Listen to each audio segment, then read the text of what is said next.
Assalamualaikum warahmatullahi wabarakatuh.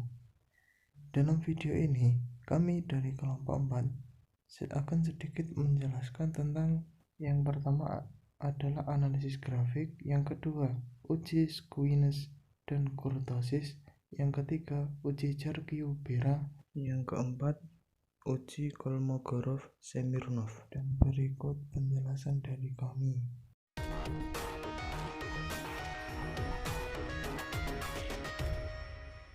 Di sini saya akan melakukan uji normalitas menggunakan metode analisis grafik.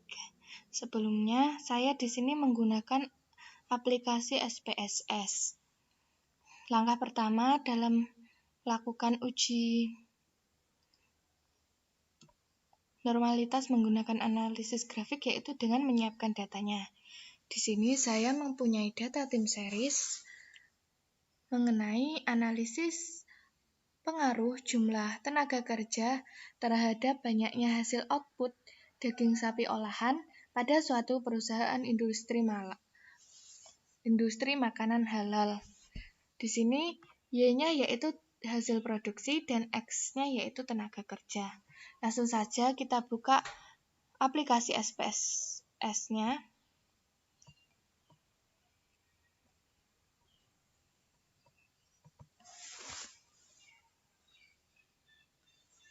Di sini saya menggunakan SPSS versi 21.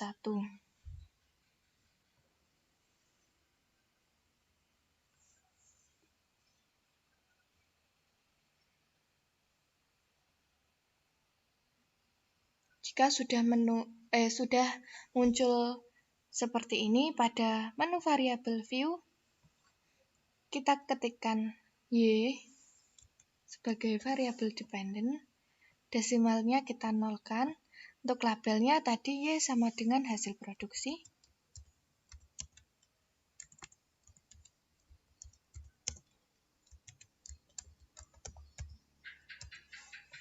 Untuk measure-nya scale, dan kita ketikkan X dengan desimal 0, dan labelnya yaitu tenaga kerja.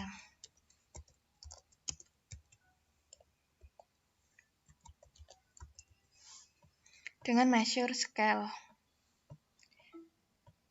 maka pada menu data view akan muncul seperti ini. Langsung saja kita masukkan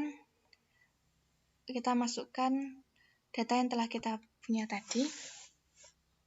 Kita kopikan. Setelah itu kita paste. Maka data otomatis akan muncul di sini ya.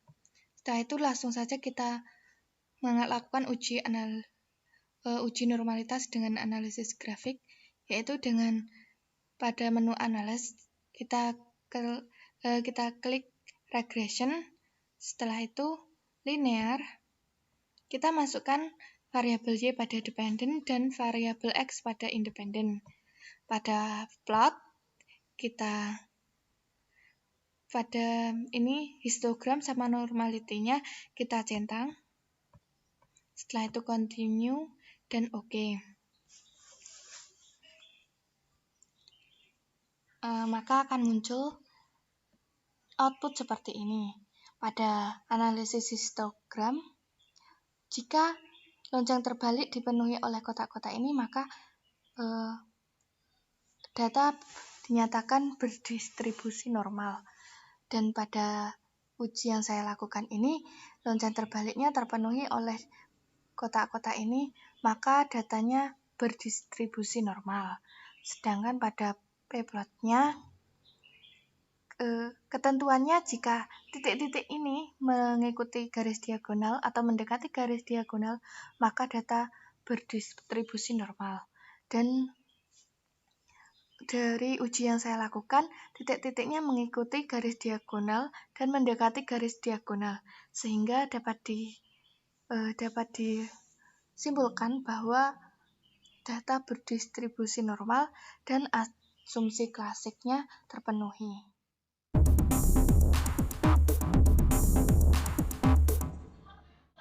Kali ini kita akan melakukan uji normalitas di EVIS menggunakan skewness dan kurtosis. Saya menggunakan EVIS versi 10. Lalu masukkan data pada EVIS.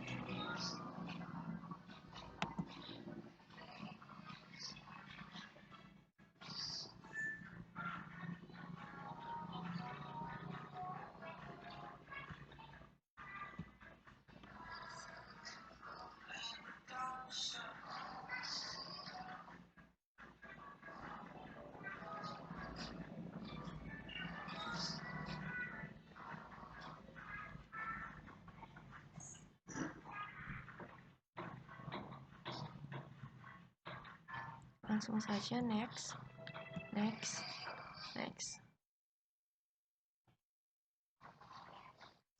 Basic struktur kita gunakan unstruktur. Lalu finish. Yes. Lalu muncul data berikut. Selanjutnya kita pilih quick, lalu estimate equation. Kita masukkan Y, Z, X, oke. Maka muncul hasilnya sebagai berikut.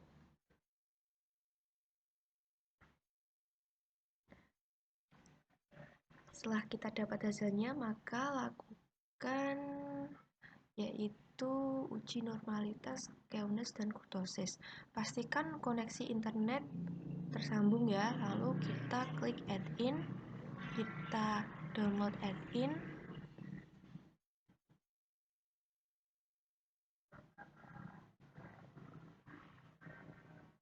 Lalu kita pilih normal test. Lalu kita install.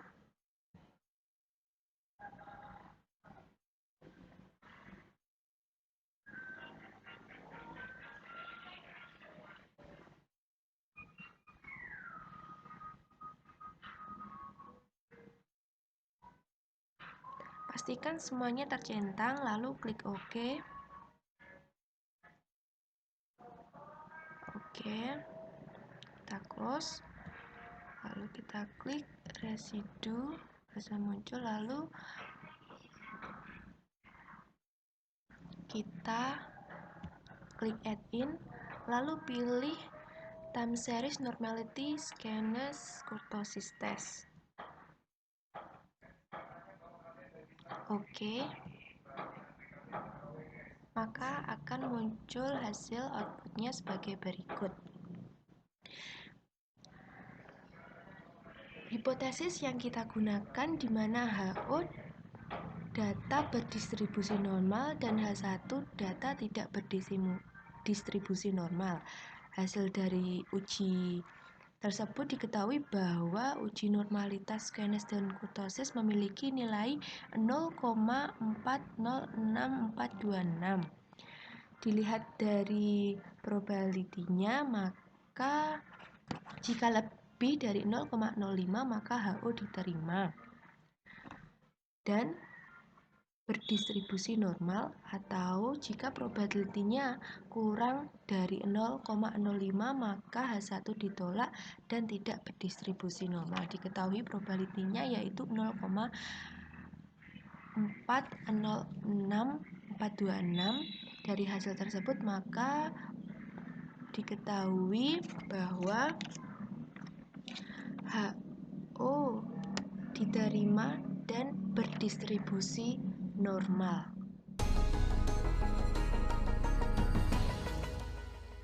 Di sini saya akan melakukan uji normalitas menggunakan metode Cerqueira. Langkah yang pertama yaitu dengan menyiapkan datanya. Di sini saya mempunyai data time series mengenai analisis pengaruh jumlah tenaga kerja terhadap banyaknya hasil produksi daging sapi olahan pada suatu perusahaan industri makanan halal. Di sini Y-nya yaitu hasil produksi dan X-nya yaitu tenaga kerja. Dalam kurun waktu dari tahun 2001 sampai tahun 2015. Langsung saja kita buka Evius-nya.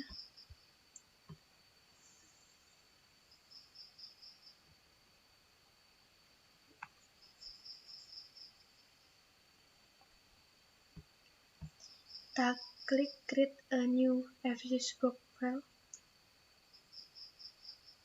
Pada bagian work file struktur tipe, pilih regular frequency karena data yang akan saya uji ini merupakan data tim series. Untuk frekuensinya annual karena datanya merupakan data tahunan. Untuk start date yaitu tahun 2001, end date-nya tahun 2015. Klik OK. Maka akan muncul work file seperti ini. Langsung saja kita klik Quick, Empty Group. Di sini kita akan memasukkan data yang telah kita siapkan tadi.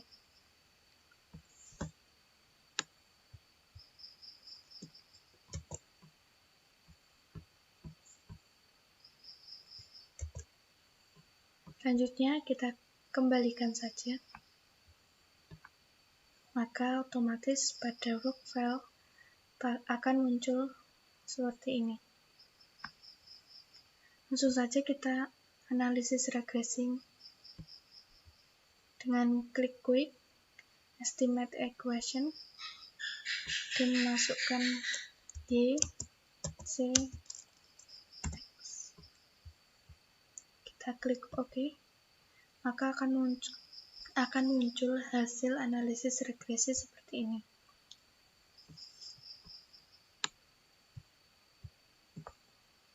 Langsung saja kita melakukan uji normalitas dengan metode Cerqueira, yaitu dengan klik View, Residual Diagnostic, Histogram Normality Test, maka akan muncul hasil uji normalitas seperti ini.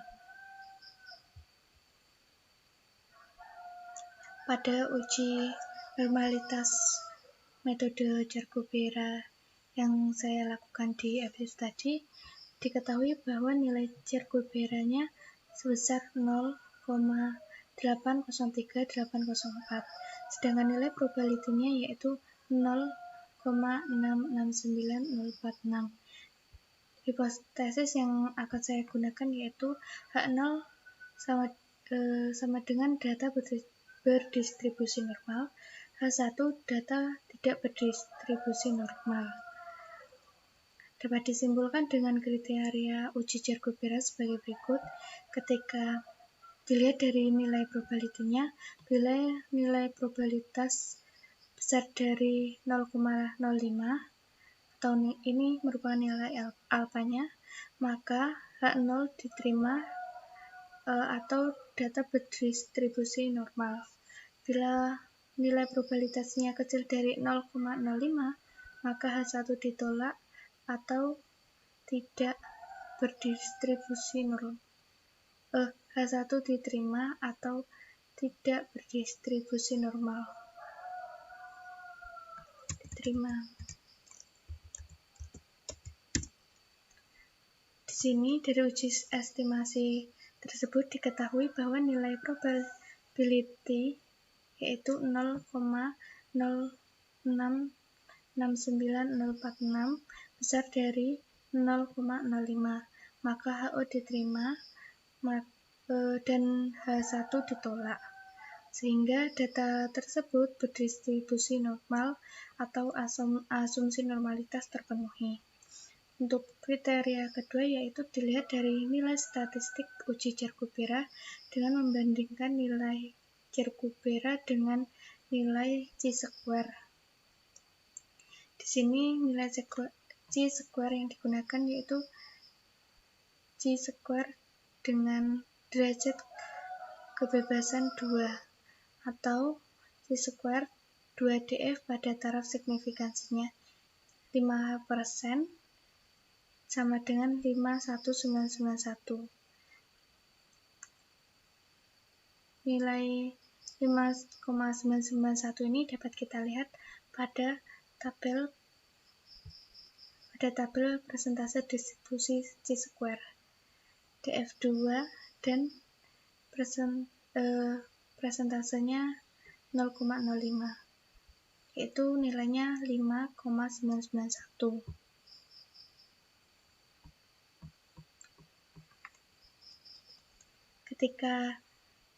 Ketika nilai JB hitung besar dari chi-square, maka H1 diterima atau data tidak berdistribusi normal.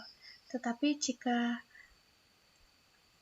nilai JB hitung kecil dari chi-square, maka HO diterima atau data berdistribusi normal.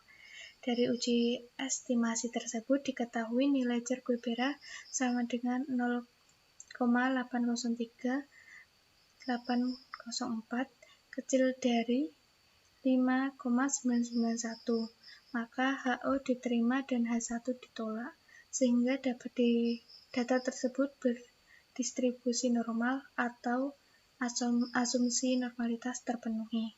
Sekian praktek dari saya. Jika ada kesalahan, saya mohon maaf sebesar-besarnya.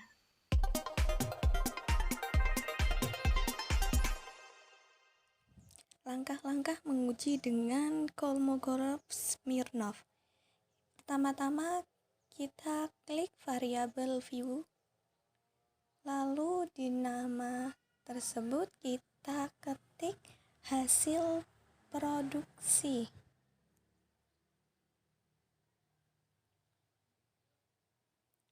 Kemudian desimalnya kita ganti 0, measure-nya scale, lalu yang kedua tenaga kerja. Jangan lupa desimalnya diganti dengan 0. Kemudian measure-nya kita ganti scale. Setelah itu kita klik data view.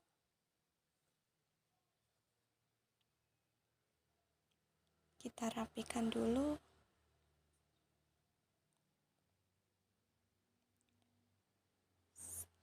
Kita ambil datanya dari Excel.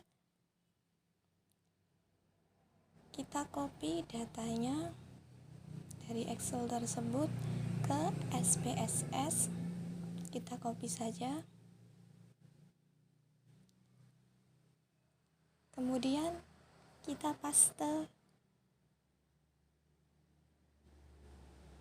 Nanti akan muncul datanya seperti itu. Lalu klik Analyze. Kita pilih Regression, lalu Linear. Lalu muncul kotak dialog dengan nama Linear Regression. Selanjutnya masukkan variabel hasil produksi Y ke dependent.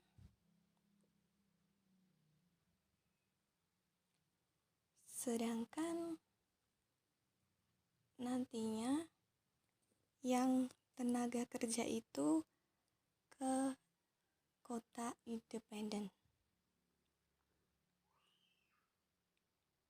Setelah itu klik save.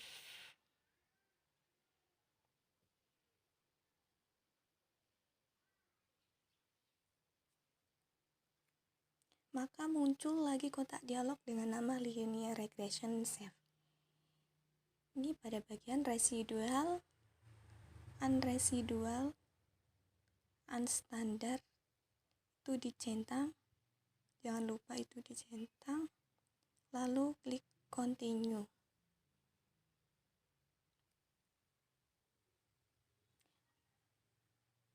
Lalu klik OK. Ini maka muncul output seperti berikut, namun abaikan saja output tersebut. Langkah selanjutnya untuk melakukan uji normalitas KS ini, setelah muncul itu klik Analyze, norma non-parametric test, lalu lokasi dialog, one sample key itu, setelah itu muncul kotak dialog yang unstandardized residual, kita pindahkan ke kontak test variable list.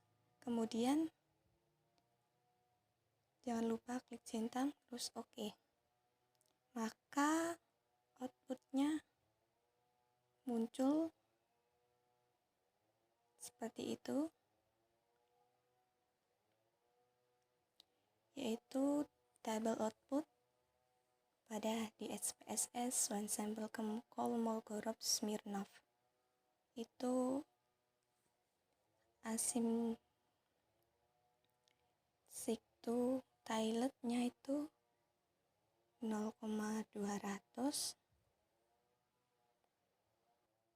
Output tersebut menjelaskan tentang hasil uji normalitas dengan metode KS untuk mengambil keputusannya apakah data normal atau tidak, maka cukup membaca pada nilai signifikansinya, yaitu jika signifikansinya itu kurang dari 0,05, maka kesimpulannya data tidak berdistribusi normal. Jika signifikansi lebih dari 0,05, maka data berdistribusi normal.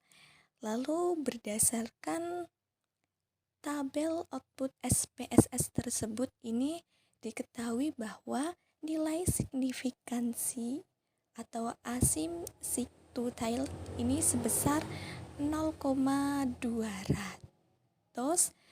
lebih besar dari 0,05, maka sesuai dengan dasar pengambilan keputusan dalam uji normalitas Kolmogorov-Smirnov di atas, dapat disimpulkan bahwa data berdistribusi normal. Dengan demikian, asumsi atau persyaratan normalitas dalam model regresi ini sudah terpenuhi. Demikian tadi langkah-langkah uji Kolmogorov-Smirnov. Terima kasih. Selamat mencoba dan mempraktekkannya.